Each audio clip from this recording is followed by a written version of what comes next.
sportsmanship amongst his peers. I love it. Time to bring the action. Nate Thrasher wins in San Diego. The Cowboy rides high in California. Yeah, welcome back. Another episode of SMX Insider. We are the Jasons, Weigandt, and Thomas. Look, JT, you leave Anaheim 1, RJ Hampshire and Jet Lawrence as the winners. That's not really shocking. They were favorites to win races this year anyway. But what has transpired since in Monster Energy AMA Supercross and the SuperMotocross World Championship? Wild. When you consider both classes, maybe the most parity we've ever seen. Oh, how we were fooled. I remember leaving Anaheim 1 thinking, well, that went about how I expected, and that's how it's going to go. And we've gotten everything but that. There's been parity. And to tell me that Jet Lawrence was going to have one podium out of 3 races, I would have never believed you. Yet here we are, and that's the situation we're in. So it's been a wild ride. We've had a lot of parity, and I think it's actually great for the series. And the rider taking over the points lead is not Cooper Webb or Eli Tomac or Chase Sexton or Ken Roczen. It is Aaron Plessinger, JT. Yeah, speaking of wild ride, the Cowboy himself, Aaron Plessinger, gets that win. And I think it's a story that we didn't talk about enough because he has looked better. That 4th place at Anaheim 1, really a 5th place at San Francisco that should have been better. And then it finally comes true at San Diego, and all the potential that we kind of saw building behind the scenes shows up. He gets that win and somehow has the red plate with 4-5-1 finishes. But yeah, what a story so far. And I think everybody in the pits is happy for the number 7. And then Nate Thrasher comes back from the dead. 2 terrible races in 250 West to start the year and then wins round 3. But that's kind of what Nate Thrasher does. His career has always been like this. And tip of the visor to our statistician, Clinton Fowler, who pointed out to us, every race this year, that's every main, every heat, every LCQ, has had a different winner over 3 rounds. That is nuts. But we know the man of the hour right now is Aaron Plessinger. So let's just continue the Plessinger party with our big interview. Okay, big interview time. We don't always bring riders on our show. We try to put the spotlight on people you might not know what they do, but this is too good. It's just too good a story. We got to bring the Cowboy on here. And we talked to you a lot after the race in the press conference. Great interview with Will Christian on TV. I want to get to this. Moving forward, okay, we know you're awesome in those conditions. You've always liked mud races. But you were also pretty darn good at Anaheim 1 in the dry. You told us in the offseason you're doing a lot of work on your riding style. Sell us on why this isn't just a mud race win and you can carry this forward. Yeah, man. Thank you, by the way. And yeah, I mean, I've always liked the mud, but obviously San Francisco didn't go my way. I spun off the gate, and but I also think that if I were to go around the first corner where I was at A1, I think it would have been a different story because I did make a lot of passes coming up through the pack, and I think I just blew myself out in those first 10 laps, and I was obviously catching chase, and I made a few mistakes, and yeah, like you said, I just feel really, really good on the bike, off the bike, whatever it is about this year. I just feel really, really good, and I had a solid off season, and I think I can credit that to the fact that you know, I didn't take too much time off. Usually we're taking, 5 weeks to 6 weeks off the bike completely. And this year I didn't do that. I think I took 3 weeks off the bike and then 2 weeks off of training. So I think it just kept my body in good enough shape to where I could come into the off-season training already ahead of some people. And then the team just put together this awesome bike. I came out here, I think it was, a month before the season, and they had some stuff for me to try, and it was awesome. And after that, I didn't really touch the bike too much. And it was just a really, really solid, good off season with not a lot of missed days. And I think that is the most important thing you can do before the season to get ready for it. So I don't know, everything's coming together, clicking at the right time, and I do think that this weekend is going to be similar with a lot of good starts. Obviously, it's a Triple Crown, and yeah, I think it's going to be one of those things where everything's gonna fall into place nice. So, I got the opportunity to speak to you right before opening ceremonies at Anaheim 1. And I was kind of trying to gauge everyone. Like, everybody looks so nervous, and you can just see like they're white as a ghost going into that race because there's so much pressure on everybody for one race, which is silly. We know that, but that's what reality is. And then I look over at you and you're just kind of hanging out. You don't look nervous. You don't look like you're carrying the weight of the world on you. And I think your results so far have reflected that. But now you have this red plate for the first time.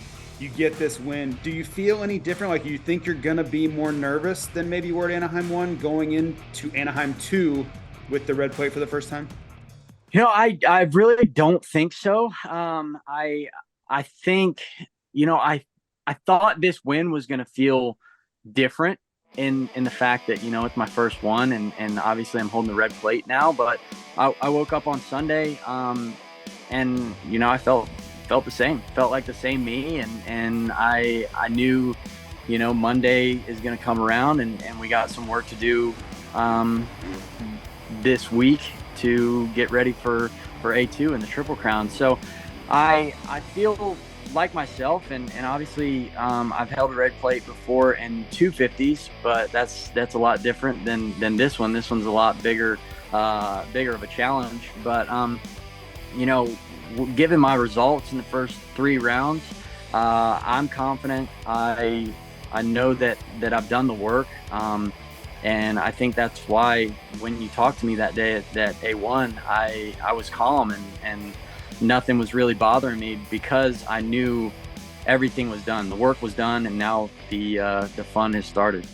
You told us in the offseason you really wanted to work on your riding technique. Just tell us where that idea came from. Who did you work with, or did you just figure it out yourself? And what were you working on? What's the process of doing that?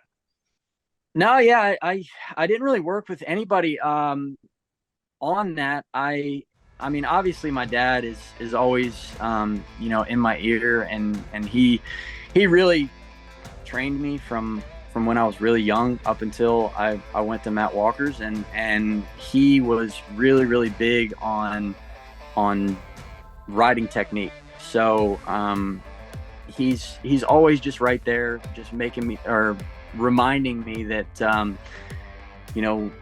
not to sag my elbows or not to, dip my shoulders in the corners and stuff like that. So with the bike getting a lot better this year, I could actually think while I was on the track, and that was weird to me because usually we're just so focused on, keeping the bike straight or missing this bump or missing that bump. And this year I didn't really have to worry about that. So I really just took it upon myself to just focus on what I couldn't think about in past years.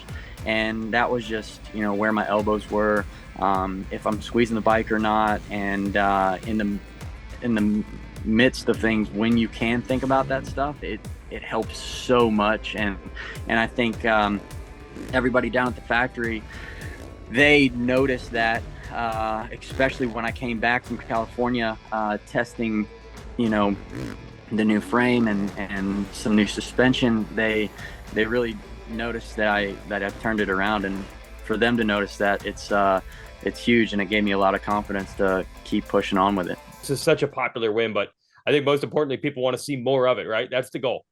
Oh yeah. I'm going to try to keep this thing as long as I can, man. All right. Hey, thanks for the time. This has got to be a super busy week, so thanks for carving out a little for us. We'll see you back in California again. All righty. Thanks for having me on, and I look forward to it. Oh, awesome stuff as usual from Aaron Plessinger. We learned a lot about the motorcycle right there. Keep an eye on those big changes to the bike, and again, they will apply at any track. Now, talking about motorcycles in a different way, we had our 50th anniversary race at San Diego that probably got overshadowed by the rain and controversy and popular wins. But at least when it was clean in the morning, we saw some really cool looks. We did, and by the end of the night, all of those 50th anniversary looks were just brown. Everybody looked exactly the same, but I love this stuff. You see the throwback stuff, and there's just so many different ways to go about this. Do you want to go to the 90s? You want to go try to be in the 70s like Team Honda HRC did? Like, there's just so many different ways to kind of approach a throwback, and especially when you throw in the 50th anniversary aspect of it, man, the gamut is wide open. Yeah, we had some legends out there as well. The idea was to ride a lap of the track on the old bikes, but that got washed out as well. Retro bikes, Yamaha was in on this with multiple teams.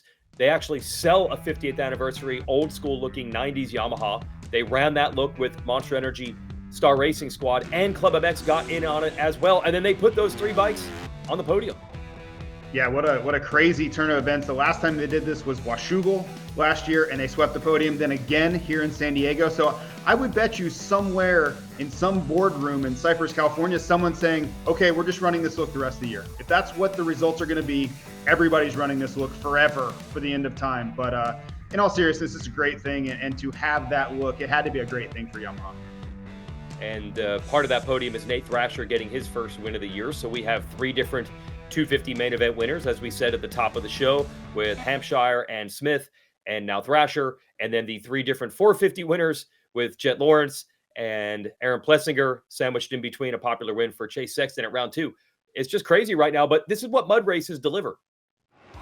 Yeah, it's you're going to get things you don't expect just because of the conditions, and it was changing almost lap by lap. There were times where I thought that RJ was going to win. There were times where I thought that Levi Kitchen, and that's just how these races go between both classes. There's going to be shakeups. There's going to be unexpected mistakes, and that's the upside. There's a lot of downside of mud races, but that's the upside, is the unexpectedness and the parity. Yeah, it's fun. We're here for it. And also what happens in those races is lap traffic, and that had a huge impact on the proceedings. A rider got in Marchbank's way. That might have cost him the win. We'll talk about some hurt feelings in the 450 class about lappers in a bit, but I want you to explain, as a former racer, why is the lap traffic so much worse when it's muddy? Well, and it's a specific type of mud as well. In San Francisco, there was really no good line at all. It was all a mess, right? So riders were all over the place. But on a track like San Diego, where it's drying throughout the night and the main event is the best the track has been, there's typically one preferred line. It's the driest line. You can do all the obstacles in that line. So everyone's piled into it.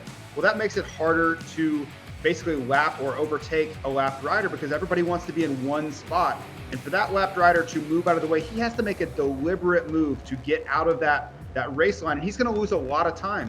So when you think about Chase Sexton or Eli Tomac in that dynamic, they're racing for championship points. They're desperate to get back to the front. They don't want to move. They don't want to give up 2 seconds in that one particular lap to move out of the way, where if it was a dry racetrack, maybe they give up 0.2 of a second to move out of the way. So it's a really, really big difference as far as how it's executed. And you saw that with Cooper Webb, some of the frustration he had with both Eli Tomac and specifically Chase Sexton. But I almost have to give them a mulligan because it is such a different dynamic. And also remember, those guys never get lapped, right? So to expect them to get it exactly right, and one of the only times they've ever been lapped in their career, I think that's probably asking a bit much as well. And the one-line track also makes a difference sometimes on the lead lap. So this was talked about just a little bit. Jet Lawrence not happy with the blocking by Jason Anderson. You might see the somewhat aggressive pass, Jet, to Jason, but that's not really what it's about. It's about Anderson getting in Jet's way before that. And you can talk about, JT, what Anderson was doing in that situation. Yeah, so Jason Anderson's a veteran. He knows where the passing zones are going to be on a racetrack like that. And you get into one-lined areas where there's nowhere else to go. He's going to take his time. He's going to regroup. He's going to maybe pull a tear off. And for Jet Lawrence, who is desperate to get to the front, he still thinks he can catch Justin Barcia for a podium. It's infuriating because both of them know what they're doing, and it's very, very deliberate. So that kind of spilled over after the race. Tempers flared. I understand the frustration on Jet Lawrence's part, but you can't grab people. You can't touch him. Maybe say, hey, I can understand maybe having a word with him, but it went very, very far past that. And it's going to be very interesting to see where it goes from here, because I don't believe this is over. I think we're going to see more stemming from this incident. And I'll leave you with this. I don't ever think it's a good idea to play games with someone who is an expert in gamesmanship. If you have one of the most aggressive or quote unquote dirtiest riders out there, some would say, that's not someone you want to start with. You want to start problems with. You don't want to be chasing a championship with a target on your back.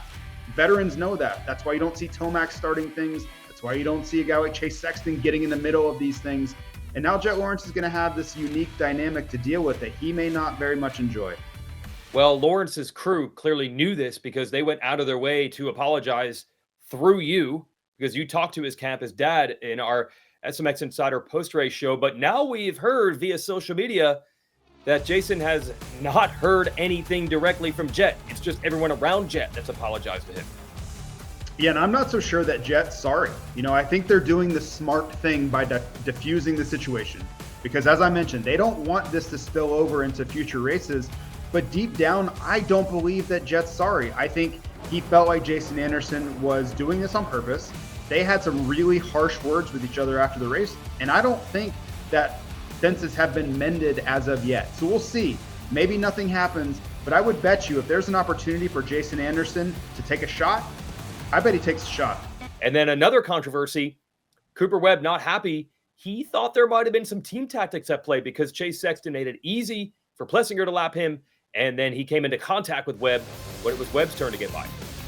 Yeah, and I don't necessarily think it was so much team tactic. I don't think Chase Sexton in that moment I don't think he cared at all what Aaron Plessinger was doing, right? This is the defending champion. This was the rider that had the red plate when the main event started. So as I mentioned before, he's in panic mode, just trying to get every point possible. And you saw that incident there. Cooper Webb forces the issue up the inside.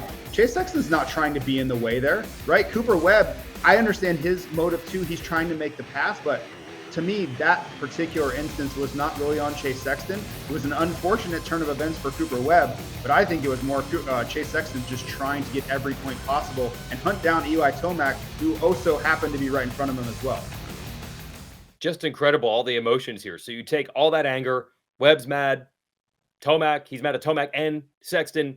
Obviously, Lawrence is mad at Anderson and vice versa.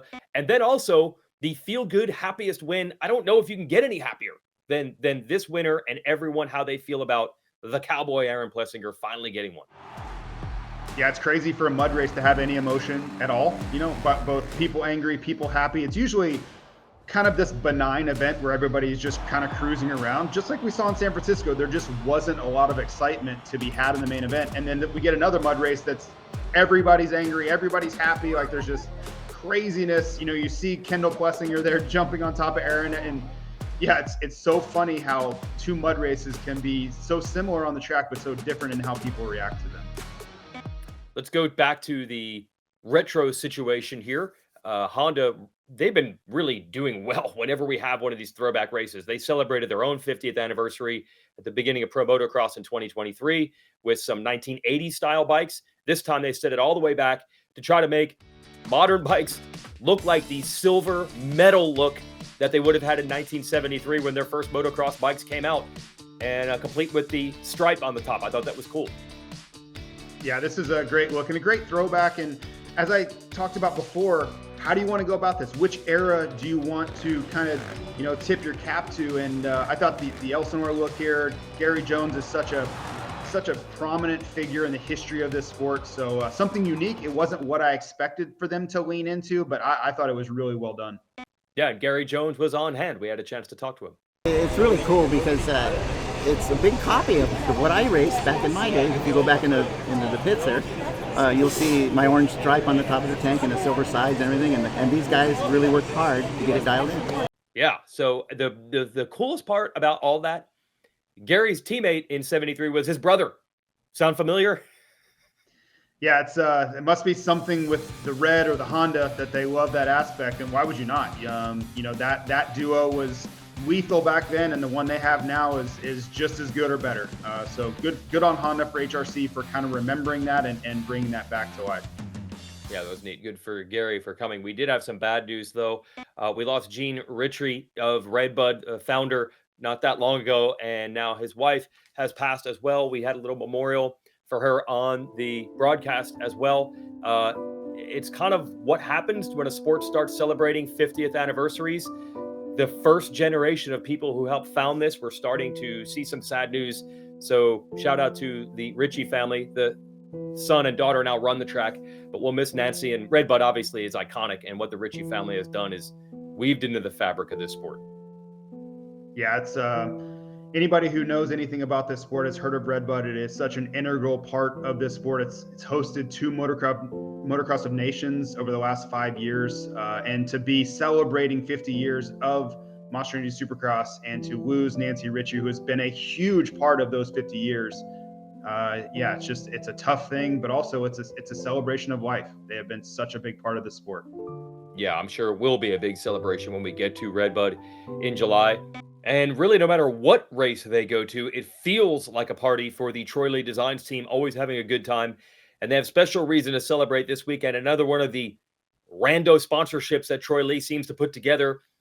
Ghostbusters, there's a new movie coming out in the spring, and they will be sponsored by that movie this weekend. And we hear the mechanics are going to wear Ghostbusters style uniforms. So that's going to be interesting. I know that might seem like a distraction for the racing, but their rider, Justin Barsha, actually thinks this can be of benefit.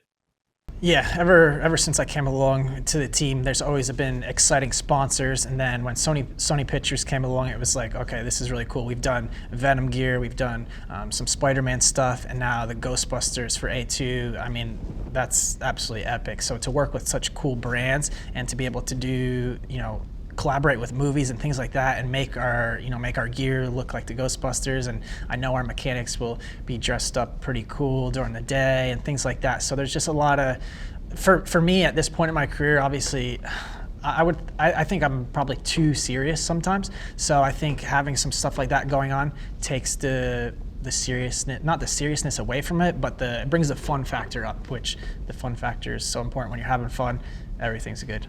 And then we will have a tint of new school coming this weekend after so many lookbacks with the 50th anniversary race, and that is Anaheim 2 Triple Crown. That's still relatively new for Supercross. You and I love it. And to take this parity and this crazy season and then drop a Triple Crown in, that's going to be like a bomb going off. Who knows what we're in for this weekend?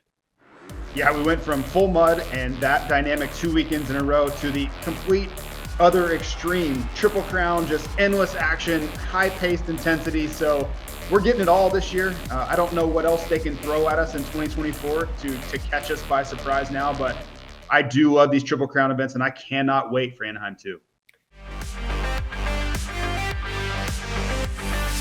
Time for Fowler's Facts. We bring in the king of the calculator, Clinton Fowler. Last week, you talked about parity. I would love to do it again because we have even more parity, but we cannot spoil this moment. Let's drill down on Aaron Plessinger and this very popular win. Give us some of the data behind this.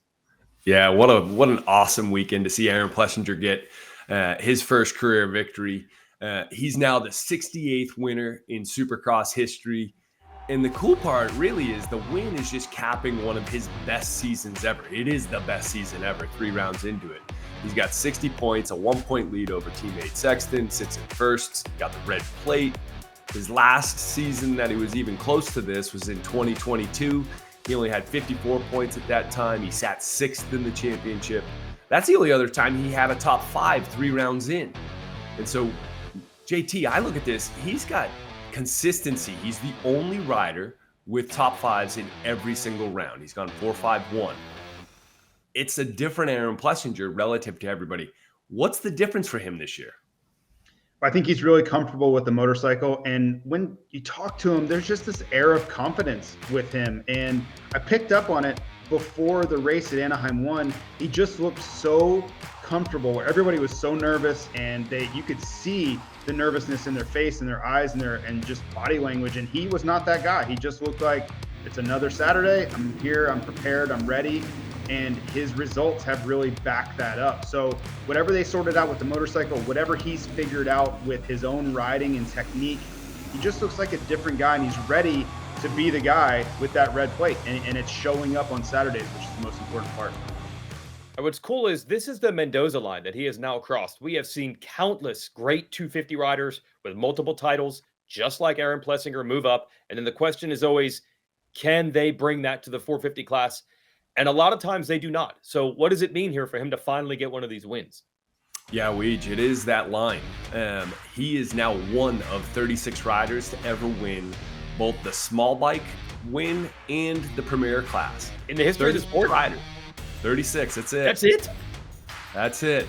Wow. And you look at the gate today, Weege, you look at it, there's 7 riders that have done it, right? You got Eli Tomac, Roxon, Cooper Webb, Chase, Justin Barsha, Jet's now done it as of the first round here, Anderson, and now Aaron Plessinger. But there's 11 riders that are still active 450 guys that haven't crossed that line, which tells you how difficult it is, right? You've got guys like Adam Cincerillo, Christian Craig, Colt Nichols, Dylan Ferrandis, like Hunter Lawrence still sitting there. So it's just interesting to see that line is so hard to do. And JT, what is it about it? What is it that the shift into that 450 class that makes it so difficult to get that win? Well, it truly is an all-star class, right? And you're just compiling the best of the best on top of each other. And especially when you have riders, legends of the sport like Eli Tomac sitting there with 51 wins that are still there. They're still hanging around, right? And there's Cooper Webb, 2-time champion, still in the class. It just becomes so difficult to not only beat your peers, the riders that you grew up in your era, you have to beat the legends of the sport that have been winning in this class for 10 years. So it's a really difficult thing to kind of wrap your head around, that you not only have to beat the best of the best that you grew up with, but you also have to beat some of the best riders that have ever done it. That's what it takes in 2024 to win in the 450 class. Another thing here, so Plessinger has the cowboy thing going. He's not from Texas. He's not from Arizona. He's from Ohio. But let me tell you, there's parts of Southern Ohio, not too far from Kentucky, that actually fit his mold better than you'd think. But this shocks me. I thought Ohio had a pretty rich history in this sport, but this is the first. Yeah, he's the first guy to win a premier class from Ohio. So the Cowboy Kid puts his name at the first on the list. There has been, you got Gary Semick, who's got a podium in the premier class back in the 70s and in early 80s. You've got guys like Brock Sellards and Jeremy Buell that won in the small bike class back in the 90s. But he's the first. He's the first to win the premier class. So he etches his name for Ohio right there, Weege. Wow, that's unbelievable. Anything else that you've seen this season or with Plessinger that's of note? Yeah, there's one where I'm probably going to have to eat my words a little bit here, but we've had 2 new winners in the first 3 rounds. The last time we had 2 new winners was actually all the way back in 2009. We had Josh Grant. He won one first race of his rookie year. And then you had Ryan Villapoto. He won 2 that year. So hopefully we get to see another one from AP. But JT, how difficult do you think that's going to be for him? Well, I would have said it would have been incredibly difficult, but his riding has really kind of changed my opinion of what's possible for him. Now, again, all the reasons it's so difficult to win still ring true. And when you think about Cooper Webb hasn't won, Eli Tomac hasn't won, Ken Roczen hasn't won, Jet has only gotten 1 podium. It's going to be a really difficult challenge every time that gate drops. But for you, Clinton, specifically, you're still in there. There's been 3 races and 3 winners.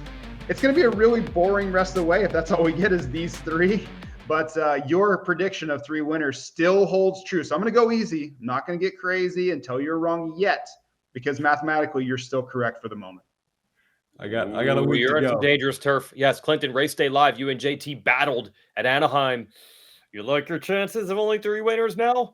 It's not looking good right now. It's not looking good given this parity that you guys talked about earlier, and seeing AP and Jet up there as new winners this year. I think I'm in trouble for my prediction of 3 winners, guys.